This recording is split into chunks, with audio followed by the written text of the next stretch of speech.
Hey everyone, welcome to the Safety Gap Podcast. I'm your host, Cassidy Shield, and along with my co-host, Karin Marquez, we explore the innovations, partnerships, and strategies helping to bridge critical safety gaps in schools, businesses, communities, and beyond. Today, we're diving into a game-changing advancement in emergency preparedness, incident action plans, and critical incident mapping. Our guest is Scott Lowry, CEO of StrataSite. Let's jump in. Welcome back, everybody, to the Safety Gap Podcast. I'm your co-host, Cassidy Shield, and with me is Karin. Karin, how you doing today? I am good. Happy Friday. Yeah, back home on the road. Where are you? I am home this week. Today is Valentine's Day. I got home on Tuesday night from just a really quick travel earlier in the week at a really, really amazing conference.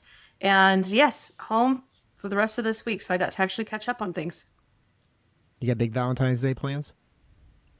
No, Cassidy, let's say this on Valentine's Day. I love being your co-host on this podcast. No big plans. That's so sweet. That's very sweet of you. And I as well. My daughter, who's in middle school, actually, like her boyfriend did a whole Valentine's thing for him, and they're like going out tonight for dinner, which I don't know how I feel about that. Actually, I do know how I feel about that, and I'm not going to talk about that on the podcast. So that's what we're dealing with. Yeah. Anyway. Yeah, that's a different show. I'd love to welcome our guest, Scott Lowry. Scott, the co-founder and CEO of StrataSite. Scott, welcome to the show. Great. Appreciate it. Happy to be here. Yeah, we'd love to having you, and thank you for partnering with us. We'd love to start by learning about, StrataSite from you. So we love having founders on the show because there's a reason you started the company. And so love to hear what that reason is and a little bit more about what you all do. And we'll go from there. Sure, absolutely. StrataSite is a cloud-based platform that allows for our clients, primarily schools, but large employment centers, to create a incident action plan for that coordinated response to that facility for a critical incident. In short, that's really what it's about. And where StrataSite came from, how it came to be, is that I retired from law enforcement after 25 years in Northwest Ohio. During that career, I was the trainer for our agency in regards to active shooter response, and then started working with the schools in regards to training the staff there in the ALICE program and those types of things.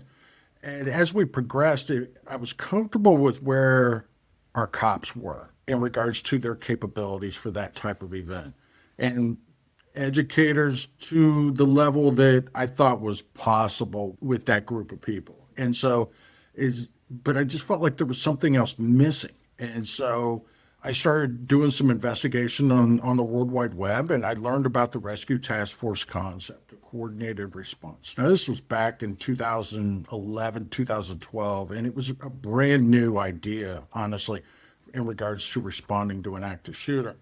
And so I partnered with the fire chief, and we created a policy on how we were going to do that for all 23 schools within our community. And we were happy with where we were with it. It was robust. It was a really good policy.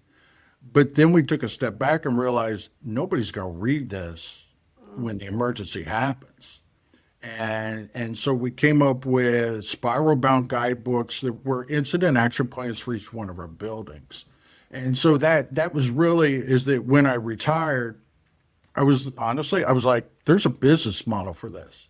And the reason that I realized that there was a business model is that, along with my law enforcement career, is that I'm the lead trainer for 2 Department of Homeland Security courses, crisis management for schools. And I get to travel across the country and work with a lot of communities in regards to all things school safety. But part of my responsibilities is to evaluate active shooter events in this country, look at the after action reviews. And what I saw was there was gaps, there was mistakes that were being made every time. And it wasn't due to negligence. It was just a lack of knowledge, a lack of understanding of what we can do to properly respond to these types of events. At the end of the day, save lives. That's the goal, is to save as many lives as we possibly can. And so that really was the foundation of us creating StrataSite and putting these tools in communities' hands. And so and maybe for those who aren't in public safety, when you say incident action plan, this is just like kind of what everybody who's involved in the incident should be doing and where they should be, or how would you describe what that is in kind of lay Yeah, terms? I think that that's in a very basic form. That is a good definition of an incident action plan. Is that the concept really came out from FEMA? It's about identifying objectives and logistics of large scale events. And so what we have done is taken that concept and really enhanced it. And it's about creating map sheets that identify primary initial responsibilities, tactical worksheets, so that we have a checklist at the command post and in regards to what it is that we need to do from each discipline. Law enforcement has functions, fire has functions, schools have functions, or that facility, that person that has that responsibility has functions within that true unified command. And so it's about bundling all of these actions into a package so that when the event happens, we're minimizing that chaos. I can't eliminate the chaos. That's the reality of it. But the smarter we are in regards to responding, the better it's going to be. The end result is going to be. And then I assume then that you'd mentioned the binders. So where everybody, my head goes to is like, yeah, you have these procedures, they're all written down or printed out, they're stuffed in a binder. These incidents don't happen, thankfully, that often, even though they feel like they happen all the time. And so in the old world, I guess, like best case is you would just grab your binder and go. Or the school where everything's chaos, like somebody's trying to flip through something. And to your point, like nobody does that.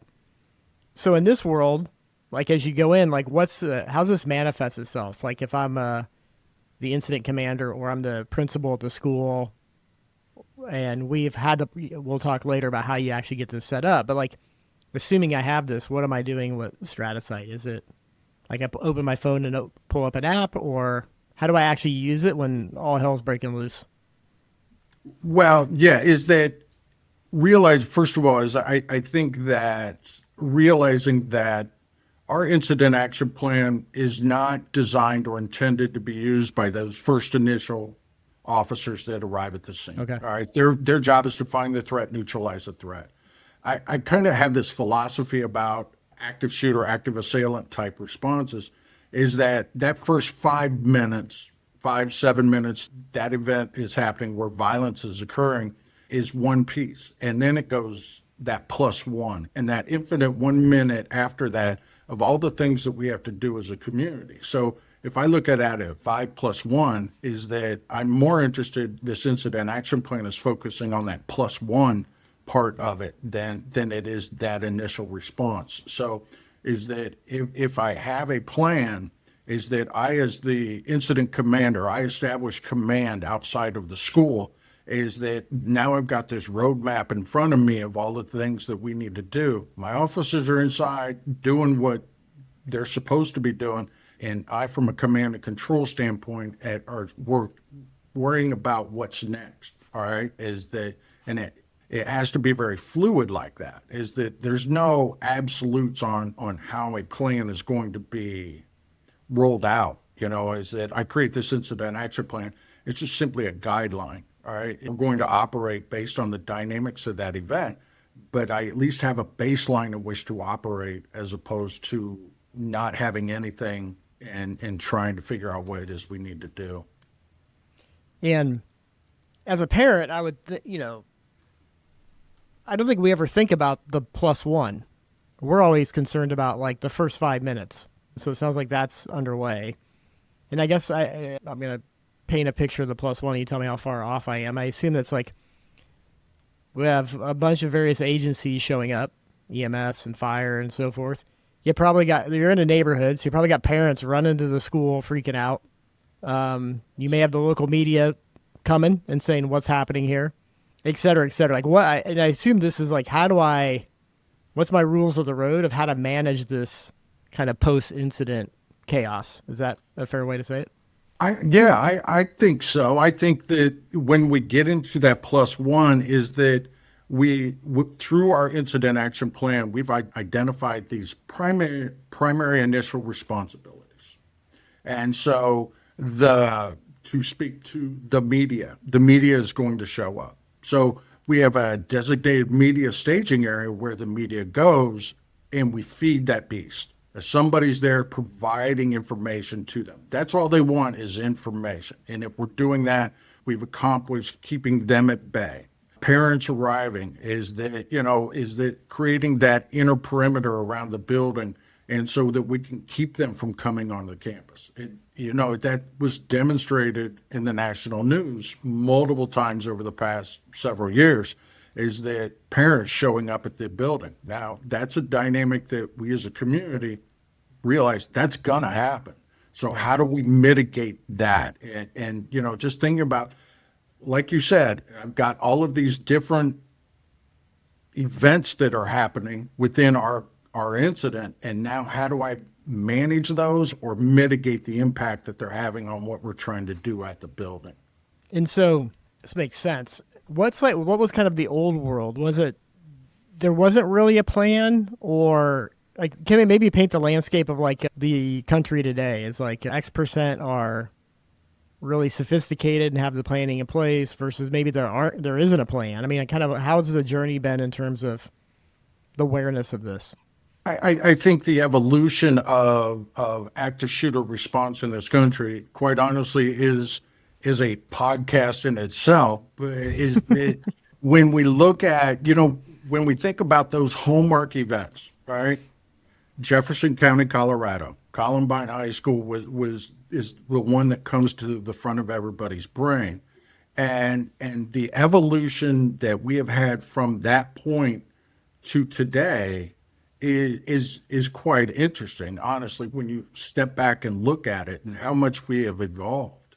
But honestly, is that there is this gap that still exists from us realizing that we have to send our officers in by themselves to be able to deal with that threat to that +1. And that's really where I see the biggest gap when I travel the country, is that, and it's not due to, it's due to a lack of understanding of what it is. I don't think that we've done a good job in regards to educating emergency services in this country about the what's next. And so realizing that we need to close that gap. So is that, looking at that evolution, is that, where we were and where we are today, is that where we were was we wait on SWAT to show up we're going to send the first 4 cops in to the first cop is going in. And that has been the right path. But at the end of the day, there's got to be okay, now what? Because I'm very passionate about this particular topic, is because when I evaluate incidents that have happened in this country and I read after action reviews multiple times, is that I truly believe that staff and students died in that building because of a lack of response from emergency services, not having a plan, not having an idea of what do we do next? How do we deploy medical services into this building in uniform fashion so that we can provide the care to those students that need, staff and students that need it now. Yeah, Karin, love to pull you into this conversation. Yeah. Okay, I was waiting. I'm also curious because, in most of the response plans that I have seen, it is very much that here's how we are going to respond in the first, several minutes. We know that patrol's going to go in, And then we have that, okay, now we've set up a command post. Now we're organizing. Now we're doing that +1 piece that you mentioned. What I have seen the biggest gap in is that incident action plan may be given to communications, but communications is not trained on that plan. And they're not also pulled into what is their role in the action plan in the first 2 minutes of an incident, and then what is it in the +1 as well. And I think that since Columbine and many other, active events, there's always an identified gap. And I don't think the industries are really coming together to fill that gap. We just keep calling it out in reports. Is that I something agree. you've seen or I noticed? agree 100%. And I think that that's a solution, honestly, to minimizing that chaos. Is that, when we look at events that have happened in this country and not active shooter, but just large scale critical incidents, oftentimes communication is one of the number one reasons for failure. And so if we realize that there's a failure there, then I like to refer to it as, let's open up that communication pipeline as wide as we can get it. I think that we train classroom teachers on how to dial 911. What are the capabilities of the community from that ECC's positioning? And so everybody's dialing 911, but understand what is on the other side. Right. Number one. Number two is that those dispatchers, that ECC, being trained on what the school does, what are their protocols, so that they understand what kind of instruction do they need to give. Beyond the emergency medical dispatching, is that I've got a teacher in a classroom that doesn't know what to do, then that dispatcher can help that teacher barricade the door or whatever it happens to be. And then the next piece is educating that 911 center on what it is that the cops are doing. I need them to understand the dynamics of that event, what law enforcement is going to do. Then they can better serve those law enforcement officers with gathering that information. Right. I always say that the ECC 911 center, whatever terminology you want to use, is the hub for success with any type of incident that emergency services are responding to. And if we put the tools in their hands, all right, which RapidSOS, I believe, has successfully done, and on top of that, the knowledge of this event, then we've enhanced the capabilities of our community to be able to respond to that. Yeah. Biggest gap is within that knowledge base, within the 911 center. Yeah. There's no doubt about it. We put technology, a lot of tools in that toolbox Yeah. and give it to them, but there's no background on what it is we're trying to accomplish with these tools. Yes. We used to train our telecommunicators when they were onboarding. You always want to be 3 to 5 steps ahead of your field responders.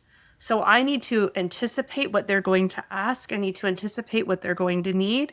And I need to start making those things happen so that they're set up for success. And that's how we really integrated communications into a full response. So we were an equal partner to patrol and fire and EMS as well, because we had a very specific role that supported and, it had ripple effects to the other folks. And then back to us as well. When they're asking for certain things out in the field, we knew exactly what it meant. And so it's that language integration as well, so that when you're radioing and things, I need this kind of unit or apparatus, or I need a staging area, I need reunification. We've already internally said, oh, they're calling for reunification. I need to make sure I have a facility to bring people in, because we're going to have to start checking IDs, checking parents. Do we have other things that we're going to need? Like, it's going to be a long-term event where I need some snacks. Who handles that? Just a lot of those other logistics that, somebody else is dealing with. But if we can start thinking about it and have that plan too, then maybe we can start checking off some of those things a little bit faster. No doubt about it. And just kind of to reinforce what you said, is that we put all of our dispatchers through an active shooter course. Is that I wanted them to understand the dynamics of that event. And talking about being able to be 1, 2, 3 steps ahead, is that we went as far as educating them on the sound of gunfire over a telephone. This is what a handgun sounds like. This is what a rifle sounds like. The difference between a 5.56 round and a 7.62 round. Because all of that matters to the officers that are showing up. And just it compounds when you do that to the capabilities on an everyday basis, not just those critical incidents, but on an everyday basis. Yeah. They also went through a fire school where they went to the firehouse and were educated on the firefighters on the equipment that they have and what their processes and philosophies were for fighting fires. At the end of the day, It all depends on the ECC and what their capabilities are. And, Yeah. you know, No, I love what you did with them there. That's great. they loved So, it. so They loved it. They do. You know, Really they, do. they felt empowered. You know, when they were done, is like, somebody actually cares. Somebody made that statement. You actually care about what goes on in this room. Absolutely, I do. Yeah. Lives depend on it. It's great. So Scott, there seems to be a lot of organizations here who all kind of want to work together, but I assume it's difficult to get everybody on the same page. Or how does that process work? Like if you go into a community, you have 911, you have police, you have the other organizations, you have the school, you probably have other folks in the community. How does this happen? Like how do you get everybody on one incident action plan? Great question. There's really two different types of communities that we've come across. One is those that have zero knowledge on what an incident action plan is, have no idea what even goes in it, let alone how to create one. And with those communities there is a deep implementation process that we have with them.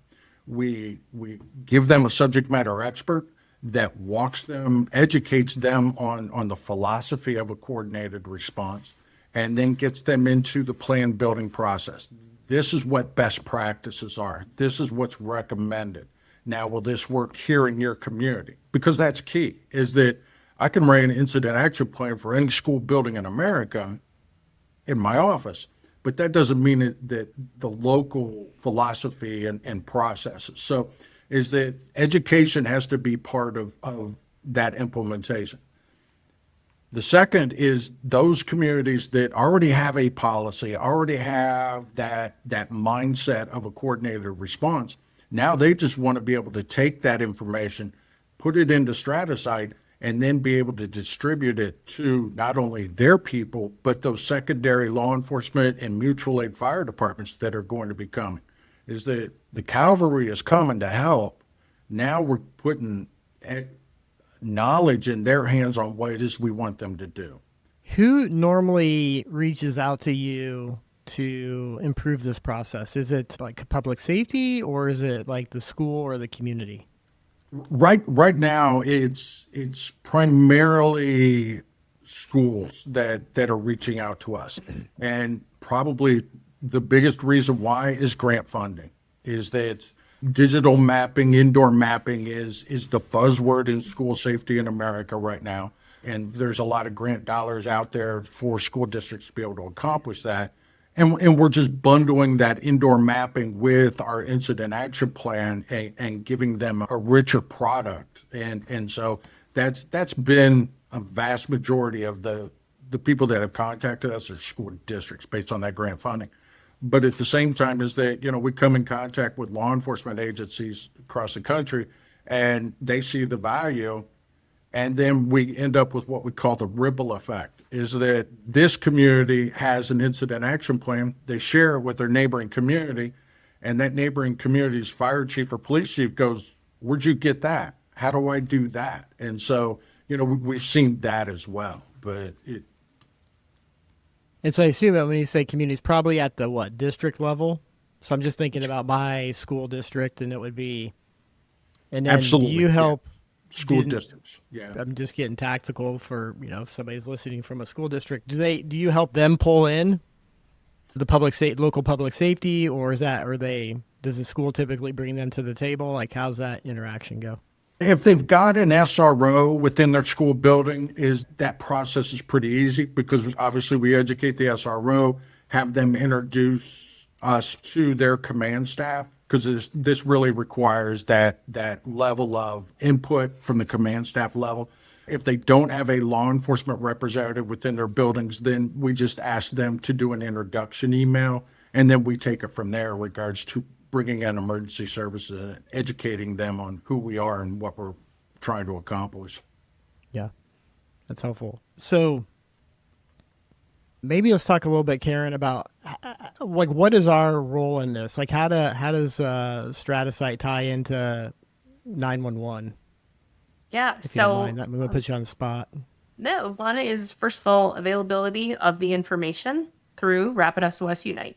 So for all the agencies across the country that are using RapidSOS Unite, it's very easy once your schools, select StrataSite as their provider for us to bring those maps in. So 911 call comes in, our event pane opens up with all of the great information that we have from location to other additional data. And there's a link. That link pops you right open to the StrataSite site, so you have easy access to all of the information, the incident action plan that's provided to all of the other users as well. So again, you're looking at the same information that your field responders are looking at, bringing you all into the same incident and event together.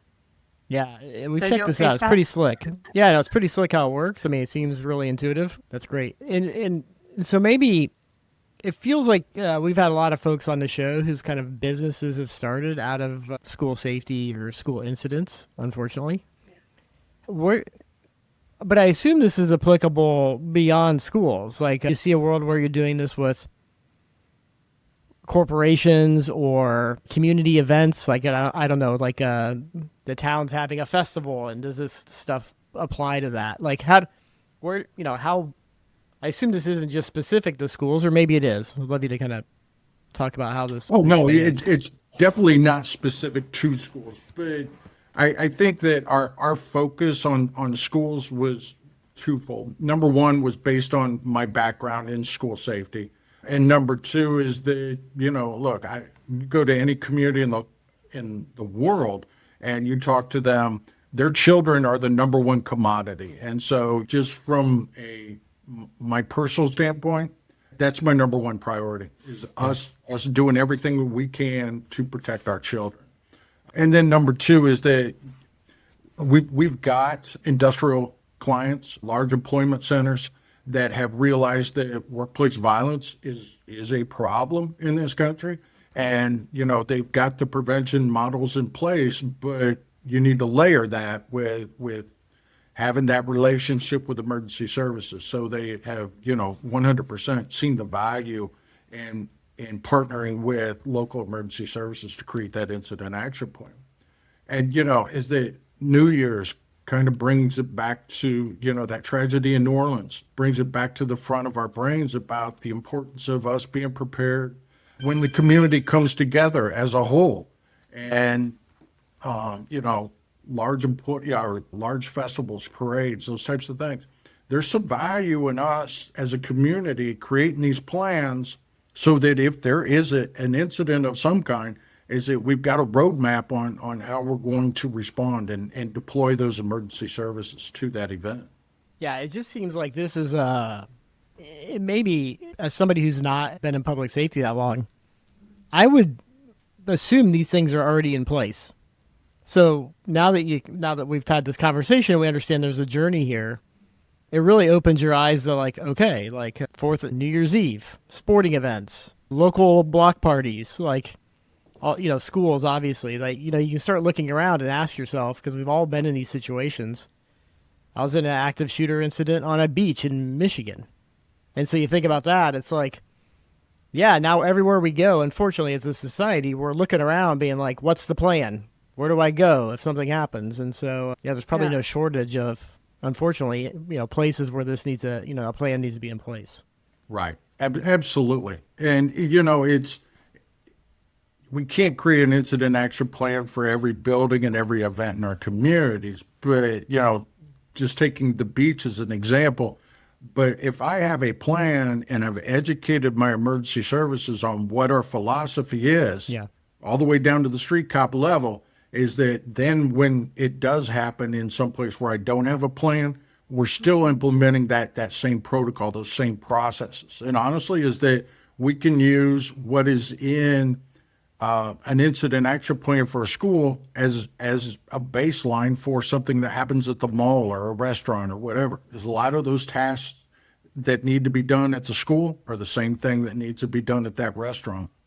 Yeah, can I imagine if you have the framework in place, then being able to be ad hoc is not that hard. Or relatively. Like, you kind of know what the steps are, and you can, make a game time call on what needs to happen. Yep, exactly.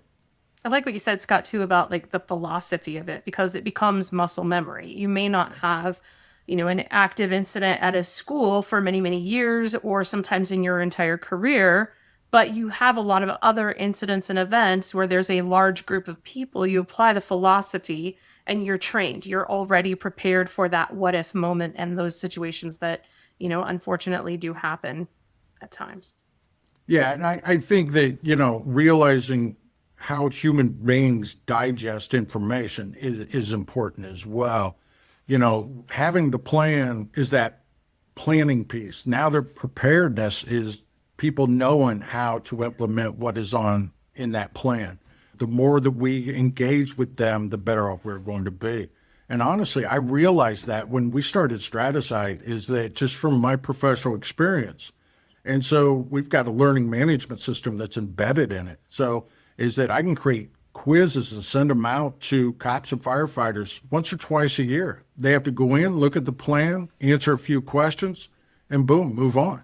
It didn't require me to create a training environment. I was able to do it just utilizing that learning management system, and just staying engaged with those people is the key. I'm glad you mentioned that. That was going to be my next question, and that is, you have the plan in place. It's accessible when needed. But again, these things don't happen every day. So how do you make sure people are, quote, trained or up to speed, knowing that if it does happen, they're ready to act fast? And I love what you said there. So it's pretty simple here in terms of the platform and the ability to kind of keep people trained up for, unfortunately, if this does happen. And that's a piece. And then the way that our process, our platform is built, is that it's a tool for tabletop exercises. Is that we decided to do this tabletop exercise with the schools and all of the emergency services. We put our actual incident action plan up on the wall and talk about these processes and really evaluate what it is that we have. This is what our plan is. Usually during this tabletop exercise, we might find holes in that plan that need to be fixed. And we can do that through that exercise process. That's great. Why I have you, Scott, I'll put you on the spot. In addition to the incident action plan, as kind of a gap that you've seen in school safety, given your experience, I just love your perspective on what are some of the other gaps you see that we as kind of society need to close that maybe we're not seeing when it comes to school safety? All things school safety?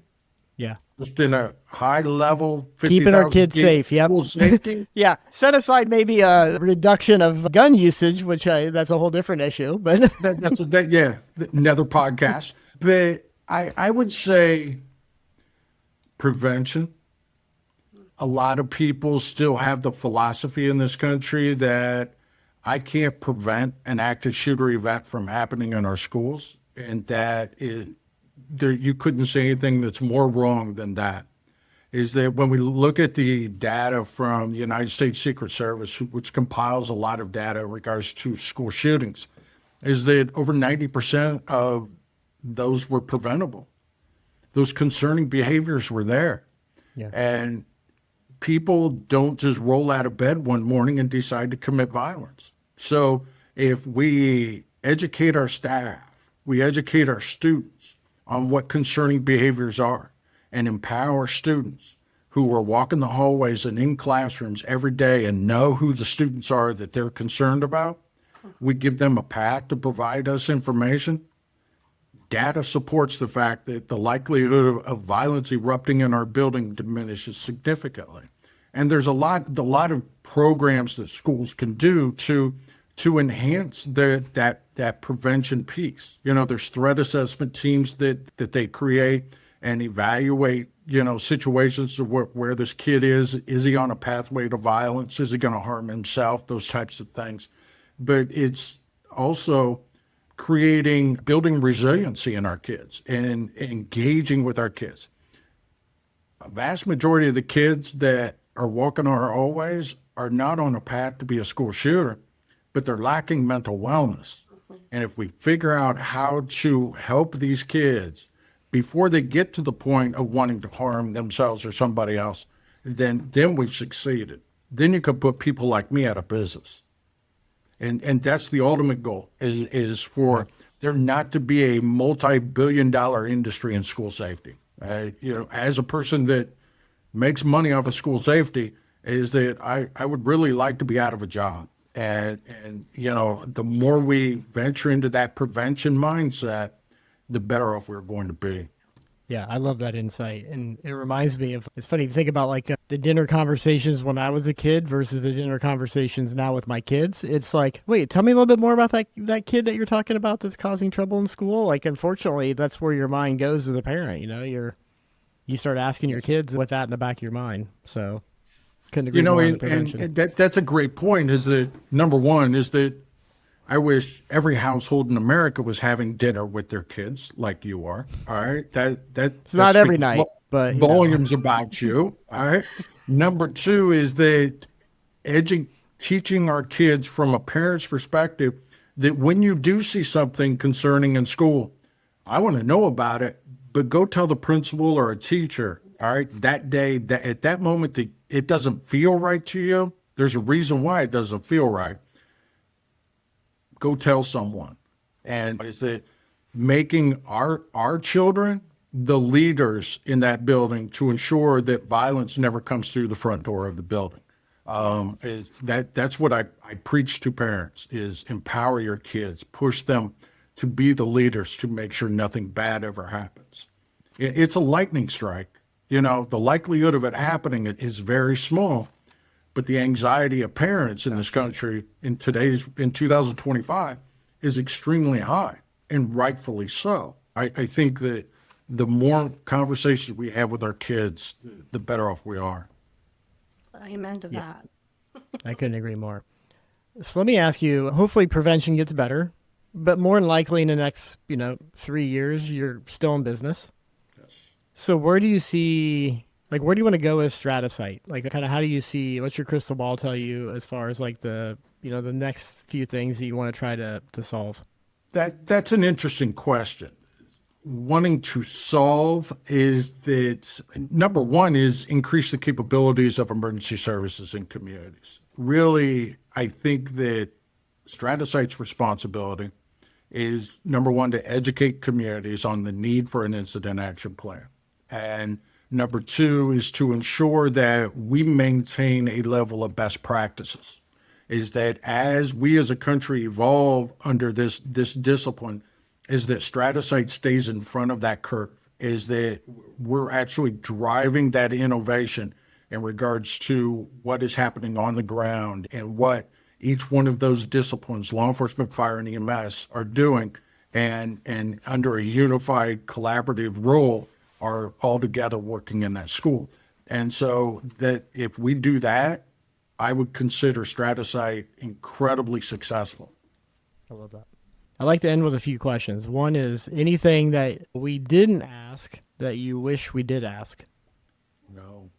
Good. It works so well. Let me say this, is that, we talk about building these incident action plans and in this vacuum, and it looks good on paper. And if the unthinkable happens, I think that this plan will work. Is that, to give you an example of how it does work in the real world, one of our clients, a 911 center, got a call of an active shooter event at the local high school. Resources respond, law enforcement, fire, and the entire area. Multiple agencies were responding to the school building. First initial officers get into the building and quickly realize that it was a swatting incident. But what was happening on the outside is that rally points were being manned by law enforcement and EMS. Staging areas were being established. Inner perimeter was happening around the school. Is that the plan was working. Everybody knew what their responsibilities were, and they were doing that, as opposed to everybody going to the building. And so the chief of police called me and said, this was an absolute success. We had that inner perimeter. We had parents showing up to the building, and that inner perimeter was able to keep parents off of the campus, and everything worked the way that it should in the real world. wasn't perfect, but it worked to the level of what their expectations were. So it really boils down to that, as having a plan, knowledge of the plan, and our ability to implement that plan if need be. And what I appreciate about that is that was probably an aha moment for that community, in that I'm sure in a stressful situation, everything felt purposeful and kind of calmer in terms of everybody knows where to go and how to deal with it, even though it's unknown and chaotic. Versus Absolutely. maybe what's happened in the past, which is like everybody's kind of just running around and Chaos. Yeah. Yeah. It is chaos. It was still chaotic, but it's minimized. Absolutely it is. Yeah. Yeah. Yep. Measured chaos. So Yes. There you go. well, I appreciate that, Scott, and I appreciate the time. For those listening who want to kind of learn more about you and the company, what's the best way to get a hold of you? Best way to get a hold of us is to go to the StrataSite website, StrataSite.io. And if you wish to have a conversation with me about creating incident action plans, whether it be for your facility or for the reunification site for the schools. Wednesday, we did a webinar on reunification and lessons learned and best practices. So if you go to our website, we've got a couple of webinars there where we've talked about some different dynamics of collaborative response. But that's the best way to get a hold of us. Yeah, that's great. I've been to your website. There's a wealth of information there, so definitely encourage folks to check it out. Thanks, Scott, for the time. Appreciate it. I love what you're doing. Thank you. Appreciate yours.